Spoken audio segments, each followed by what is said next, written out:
Intro. Human expression. Grief is an inevitable part of life, and is intertwined with our experience of loss.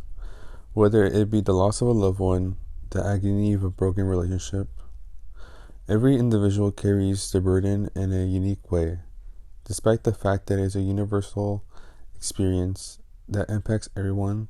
Some people use grief as a springboard for recovery, which promotes fortitude and development. For some, it has the power to destroy themselves, devouring them from the inside out and leaving a scar. Grieving serves as a reminder of the beauty of the relationships we cherish, as well as a monument to our humanity. Prelude. Video Letter and Plumbline are two films that deal with grief in different ways. Video Letters shows the positive side of grief in a healthy way, showing life and death is just something we are going to experience in our lifetime. But we hold these memories and connections. Plumbline is the aftermath of a broken relationship, portraying the self-destruction and alienating aspect of grief through hate, love, and calmness. These films are lenses. This essay will explore how grief shapes the human experience, highlighting both its capabilities for renewal and its potential to unravel themselves. By examining the interplay of memories, identity, and communications in Video Letter, and the emotional side in Plumbline, we can uncover dramatic mediums captured the complexity of grief and its profound influence on human relationships. These two films as lenses. This essay will explore how grief shapes the human experience, highlighting both its capabilities for renewal, its potentials to unravel themselves. By examining the interplay of memories, identity, and communications in Video Letter, and the emotional side in Plumbline, we can uncover how cinematic mediums capture the complexity of grief and its profound influence on human relationships. Video Letter. The transient nature of communications, connections, and grief is a key theme presented in Video Letter, and becomes a way to address the more permanent and less permanent elements of human experience. Early in the video, Teriyama's fragile, elderly body hinting death from old age because there's a major health complications. The BMC Public Health stating, disabilities are a major problem associated with seniors. Dependency in daily living, citing issues such as mobility challenges, cognitive decline, and communication problems.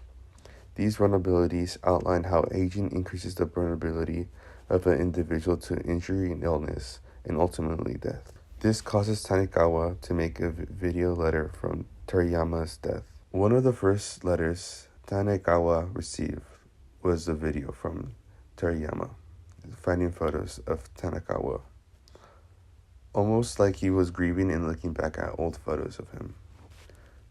Tanikawa was grieving not only the death of Teriyama's, but also a part of himself, as if a portion of his own identity has died. According to the International Journal of Integrated Care, end-of-life reflection often means going back to the memories, reflecting on the near ending which matters.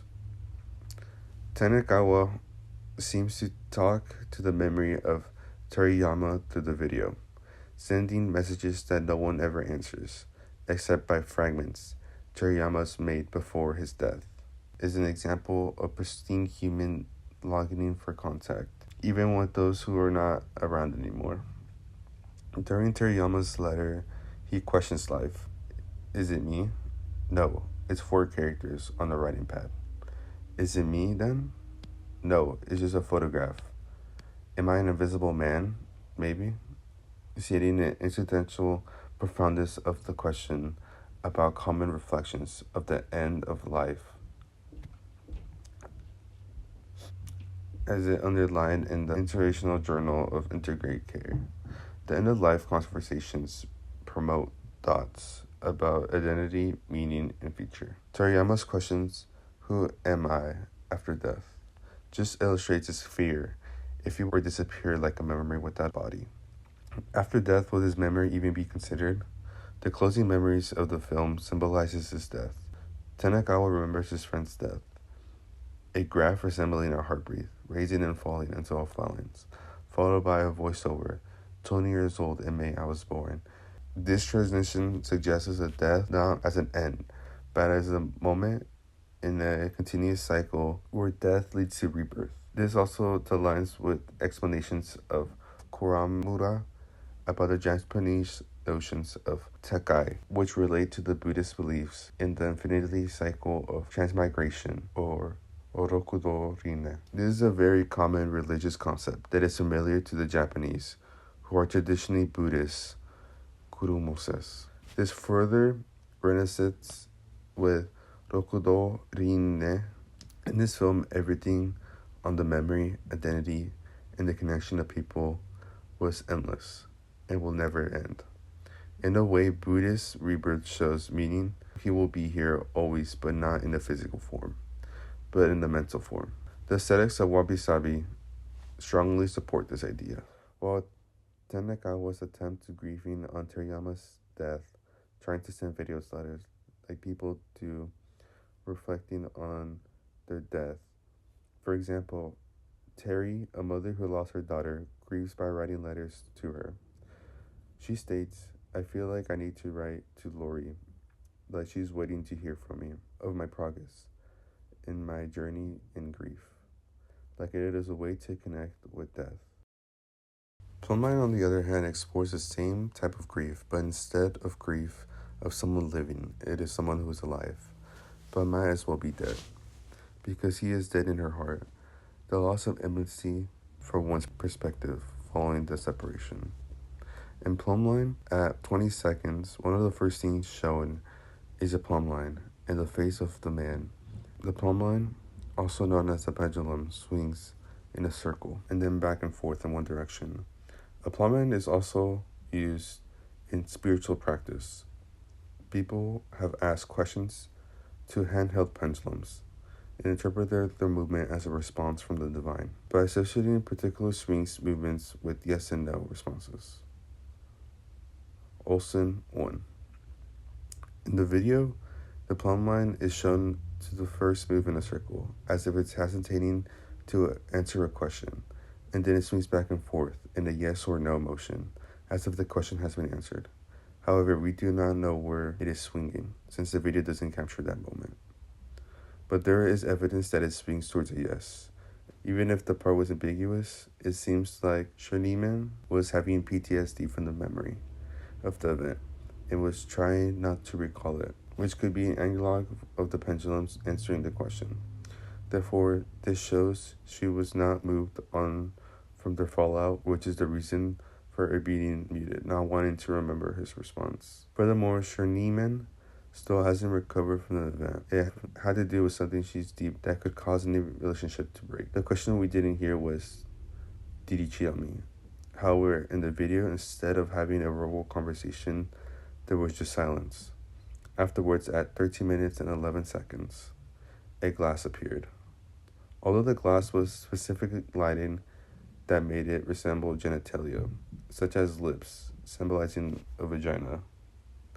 Shortly after, blood spattered onto the window, further discussing sin and how people repent for their sins, noting that the sacrifice they must make.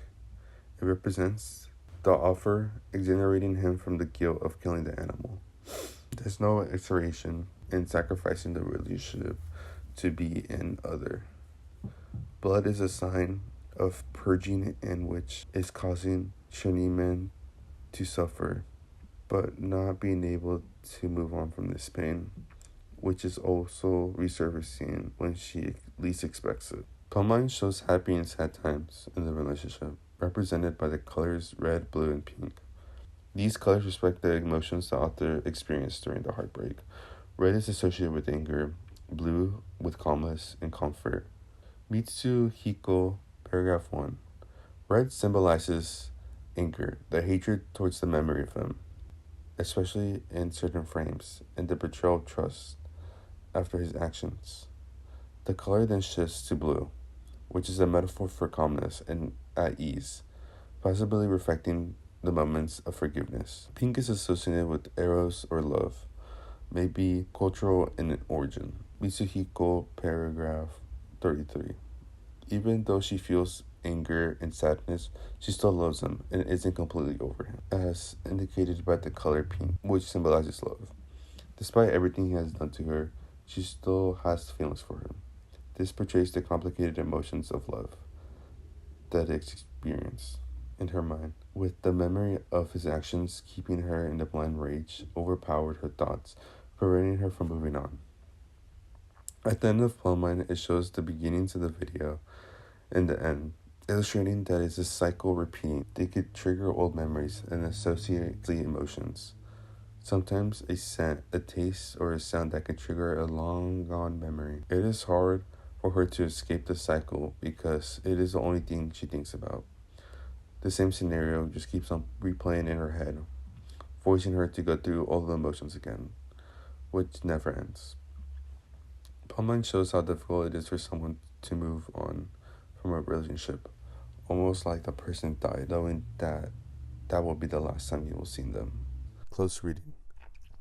Both films discuss the cinematic visuals in terms of complexity inherent in human interactions. The noteworthy situations, such as the use of common objects in a video letter and fragmented images in Plumbline, both shows how they feel about the way of grieving. These conversations also shed light on the artists' private lives, which are full of nuanced ideas that might be difficult for outsiders' audience to understand. These levels of significance highlight the special vocabulary developed in partnerships, which are deeply personal vocabulary is built by shared experiences. They both have similar colors, elements, and similar shots. Furthermore, they both end on a life cycle. The beginning is the end, and the end is the beginning. The filmmakers give the blend a deep emotional meaning, turning private symbols of universal comprehensions having to decode them, what the artists are feeling. Although the issue of communication is explored in both movies, Video Letter and Plumbline take different tracks. With the help of commonplace items, Video Letter highlights the potential way to mourn someone in a positive way. Through the video letters, knowing that he is still alive in the memory inside of him, even if it's not the same as when he was alive, but this makes him at peace. Plumbline, on the other hand, focuses on the failure to do so. Emotional rupture through fragments, sounds, and imagery, which symbolizes the range of complicated emotions Sherneeman felt, further enhances these images. Video Letter highlights how after death, one is never gone through memory, while Plumbline, the memories haunts them, both grieving someone who is gone, but one is moving to a different form of energy while another is still alive. The emotional and psychological breakdowns that occur in human relationships is mirrored in both films. Through fragmentation, whether it is through the ragged soundscapes and visuals in Plumbline or the tactical closure of the objects in Video Letter, the main characters in Plumbline is caught in a vicious cycle of heartbreak and rage, caught between despair and sentimentals of betrayal and lingering love of her boyfriend. This captures the complexity of love and unresolved feelings coexist. Schoenemann uses startling imagery to externalize this emotions imbalance in the illustration, the protagonist's psychological collapse. Conclusion.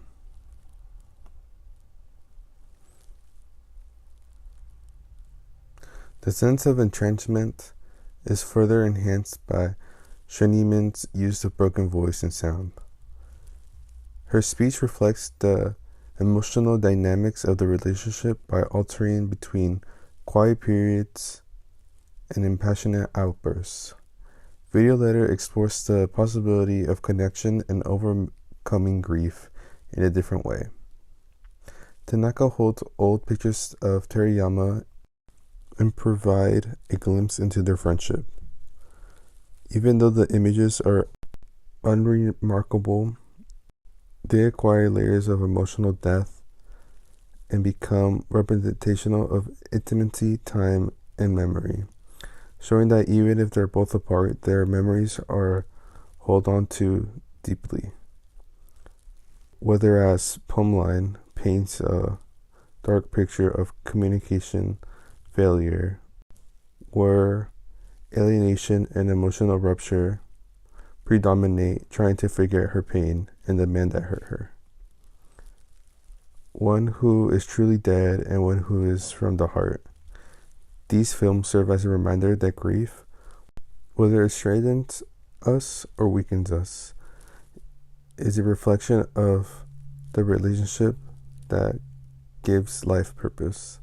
They encourage us to consider what it means to preserve, to remember, and to discover beauty in human relationships, by demonstrating that grief can be a transformative force even in our most vulnerable moments.